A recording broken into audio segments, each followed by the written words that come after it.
دنیا میں دو قسم کے پروسیس ہوتے ہیں، ایک ریورسیبل اور ایک ایریورسیبل۔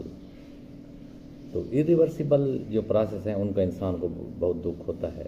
ریورسیبل کا وہ دکھ نہیں ہوتا جو ایریورسیبل کا۔ جیسے آپ کے گھر کی چیز ٹوٹ گئی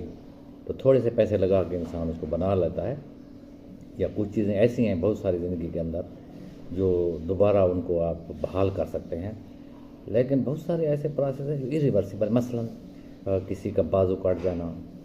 اور دوبارہ نہیں لگ سکتا، اور کسی کی موت آ جانا، یہ ایریورسیبل پروسیس ہے۔ تو ان کا انسان کو دکھ بھی زیادہ ہوتا ہے، جو کہ وہ دوبارہ چیزیں واپس نہیں آ سکتی۔ تو اسی ریفرنس سے میں جب بات کرتا ہوں کہ دوستو بچوں کو تعلیم دو، چونکہ وقت بھی ایریورسیبل ہے، وہ دوبارہ واپس نہیں